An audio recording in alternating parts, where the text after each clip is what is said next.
Hello friends, मैं दीपक प्रसाद। आज हम डिस्कस करेंगे ट्रांसफ़र प्रॉपर्टी एक्ट के अंदर सेक्शन 17 एंड 18। सेक्शन 17 जो है वो डायरेक्शन फॉर एक्यूमुलेशन है। एक्यूमुलेशन का अर्थ यहाँ पे है, एक्यूमुलेशन का अर्थ होता है जोड़ना, इकट्ठा करना इन टर्म्स ऑफ मनी। तो इसमें ट्रांसफ़रर जो है जब वो प्रॉपर्टी ट्रांसफ़र करता है ट्रांसफ़री को, तो वो दो तरीके की शर्त रखता है। दो क्लॉजेस के अंदर, क्लॉज 1 एंड क्लॉज 2। क्लॉज 1 के अंदर ट्रांसफरर कहता है कि जब कोई प्रॉपर्टी ट्रांसफ़र की जाएगी तो ट्रांसफ़र के टाइम पे वो ये शर्त रख देता है कि उस प्रॉपर्टी से जो इनकम होगी, उस इनकम को ट्रांसफ़री जो होगा वो या तो नंबर एक, ट्रांसफ़रर जब तक जीवित है वो तब तक एक्यूमुलेट करेगा, एक्यूमुलेट करके उसको देगा या देता रहेगा। दूसरा, या तो वो 18 साल तक एक्यूमुलेट करेगा, जो भी मैक्सिमम होगा वो करेगा। अब इस चीज़ को समझने के लिए हम एक एग्ज़ाम्पल लेते हैं। एग्ज़ाम्पल में हम ये लेते हैं कि मान लीजिए ए ने बी को प्रॉपर्टी ट्रांसफ़र करी और ट्रांसफ़र करने के टाइम पे एक शर्त रख दिया कि जो ये प्रॉपर्टी जो है इसको अगले 30 साल तक ट्रांसफ़री जो है वो इस प्रॉपर्टी से इनकम को एक्यूमुलेट करेगा और ट्रांसफ़रर को देगा। अब मान लीजिए प्रॉपर्टी जो है ये 1950 के अंदर ट्रांसफ़रर ने ट्रांसफ़री को ट्रांसफ़र किया प्रॉपर्टी, और अगले 30 साल अगर हम जोड़ें तो 30 साल से हमारा टाइम पीरियड जो बनता है वो 1980 बनता है। क्योंकि उसने क्लॉज के अंदर क्या रखा है कि या तो ट्रांसफ़री जो होगा उसको 18 साल तक देगा, या तो जब तक ट्रांसफ़रर जीवित रहेगा वो तब तक देगा। तो हम यहाँ पे एक कंडीशन देख लेते हैं। मान लीजिए जो उसने 30 साल का टाइम जो सेलेक्ट किया ट्रांसफ़रर ने कि 1950 में अगर कोई प्रॉपर्टी ट्रांसफ़र हुई है तो 1980 तक ट्रांसफ़री जो होगा वो उसको एक्यूमुलेट करके देगा या एक्यूमुलेट करेगा। लेकिन इस बीच में क्या होता है कि 1975 के अंदर ट्रांसफ़रर की डेथ हो जाती है। अब मान लीजिए 1975 के अंदर ट्रांसफ़रर की डेथ हो जाती है, तो अगर हम 1950 से जोड़ें तो सिर्फ 25 ईयर्स तक जो ट्रांसफ़रर जो होता है 25 ईयर्स तक एक्यूमुलेट कर रहा है in the favour of transferor. Means इसमें जो उसने कंडीशन दिया था ट्रांसफ़रर ने कि या जब तक वो जीवित रहेगा तब तक वो देगा, या तो वो 18 साल देगा। तो अगर हम इस हिसाब से देखें तो 18 साल तो हमारे 1968 में ही कंप्लीट हो जाते हैं। लेकिन क्योंकि ट्रांसफ़रर जीवित था 75 तक, तब तक ट्रांसफ़री ने एक्यूमुलेट किया, तो इस एक्यूमुलेशन के प्रोसेस से ट्रांसफ़री फ्री हो गया क्योंकि उसने 18 साल का पीरियड क्रॉस कर लिया, और दूसरा ट्रांसफ़रर की एज भी लास्ट 25 ईयर्स तक ही रही, मीन 75 तक रही।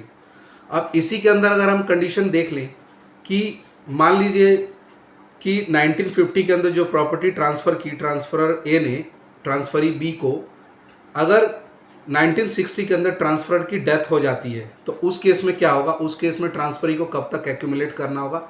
उस केस के अंदर ट्रांसफ़री को अगर हम देखें तो उसने 1960 तक सिर्फ 10 साल ही एक्यूमुलेट किया है, जबकि शर्त के अकॉर्डिंग कंडीशन जो थी जिसमें डायरेक्शन दिया था ट्रांसफ़रर ने कि या तो उसके जीवन तक या तो 18 साल तक। तो अगर हम सब क्लॉज 1 के अकॉर्डिंग देखें तो ट्रांसफ़रर को अभी 8 साल उसके लीगल हेयर्स को देना पड़ेगा।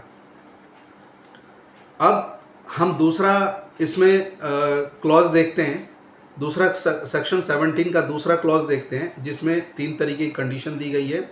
इन तीनों क्लॉज के अंदर एक शर्त रखी गई है कि एज मैटर नहीं करता है, ना ही लाइफ टेन्योर मैटर करता है कि मतलब कब तक ट्रांसफ़रर जीवित रहेगा, और 18 साल इसमें कोई ऐसा पीरियड बाउंडेशन नहीं है।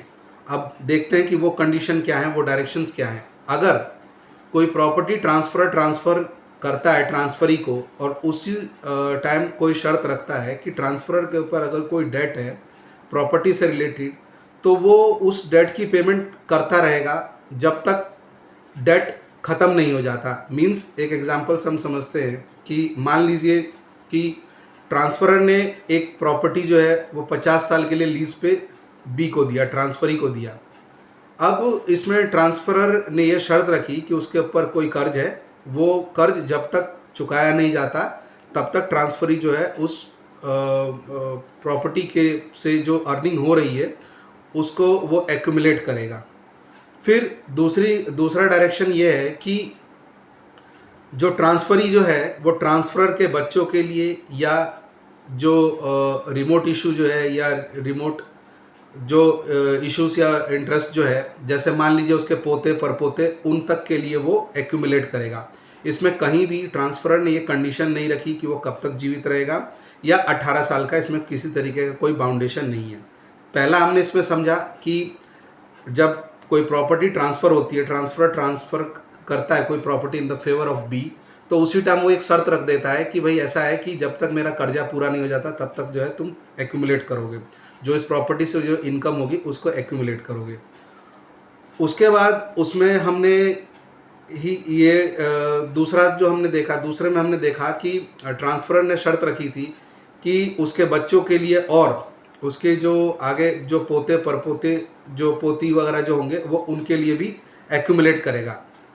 तीसरी कंडीशन इसके अंदर ये है कि अगर जो प्रॉपर्टी ट्रांसफ़र हुई है बी को, उस प्रॉपर्टी के मेंटेनेंस के लिए ट्रांसफरी जो है वो उसका जो कुछ हिस्सा या आधा या पार्टली कुछ हिस्सा जो होगा उस प्रॉपर्टी के मेंटेनेंस के लिए देगा।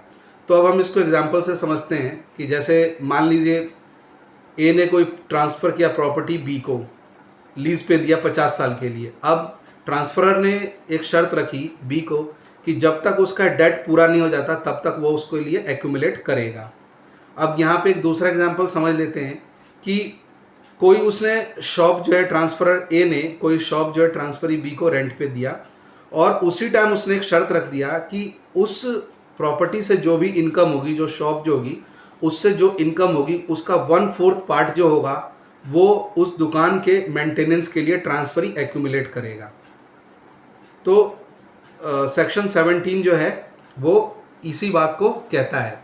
अगर बेयर एक्ट की लैंग्वेज अगर मैं आपको बताऊं तो बेयर एक्ट में कहता है कि where the terms of the transfer of property direct that income arising from the property shall be accumulated either wholly or partly during the period longer than the life of transferor or the period of 18 years from the date of transfer. जो बात मैंने आपको बताया कि इसके अंदर 2 clause है। Clause 1 के अंदर 18 साल या तो जब तक वो जीवित रहेगा।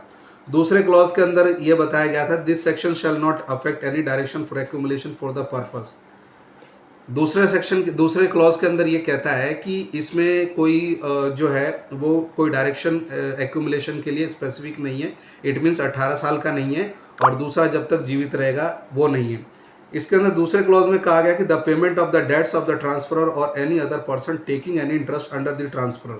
मीन्स जब तक कोई डेट है, ट्रांसफर के ऊपर कोई डेट है, तब तक ट्रांसफरी जो होगा वो एक्यूमुलेट करेगा। दूसरा, the provision of portions for children or remote issue of the transfer of any person taking any interest under the transfer. अगर ट्रांसफर ने कोई प्रॉपर्टी ट्रांसफ़र की है और उसके अंदर उसके बच्चों का या उसके आने वाली किसी जनरेशन का, पोते का परपोते का अगर इंटरेस्ट है, तो ट्रांसफरी जो होगा वो उन सब के लिए एक्यूमुलेट करेगा। तीसरी कंडीशन इसके अंदर ये दी गई है, डायरेक्शन है द प्रिजर्वेशन और maintenance of the property transferred and such direction may be made accordingly. अगर कोई प्रॉपर्टी ट्रांसफ़र की गई है, कोई शॉप ट्रांसफ़र की गई, तो उसके मेंटेनेंस के लिए भी ट्रांसफरी एक्यूमुलेट करेगा। तो इन शॉर्ट ये सेक्शन 17 जो है इसको मैंने आपको बताया। अब move on to the next section that is 18। Section 18 कहता है transfer in perpetuity for the benefit of public.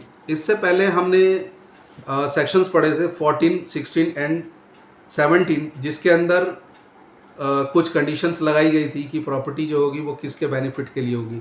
लेकिन मैं आपको इसमें बताना चाहता हूँ कि सेक्शन 18 के अंदर जो भी प्रॉपर्टी ट्रांसफ़र हो रही है, अगर कोई प्रॉपर्टी ट्रांसफ़र हो रही है और सिर्फ पब्लिक बेनिफिट और बेनिफिट ऑफ मैनकाइंड के लिए हो रही है, तो सेक्शन 14, सेक्शन 16 एंड सेक्शन 17 कहीं भी किसी भी तरीके से सेक्शन 18 को रेस्ट्रिक्ट नहीं करता है। मतलब वो इस तरीके के ट्रांसफ़र को नहीं रोकता है, बट एम जो होना चाहिए वो सिर्फ और सिर्फ पब्लिक इंटरेस्ट में और बेनिफिट ऑफ द मैनकाइंड होना चाहिए। जैसे मैं आपको पढ़ के इसमें बता देता हूँ बेयर एक्ट की language. The restrictions in section 14, 16 and 17 shall not apply in the case of transfer of property for the benefit of public interest in the advancement of religion।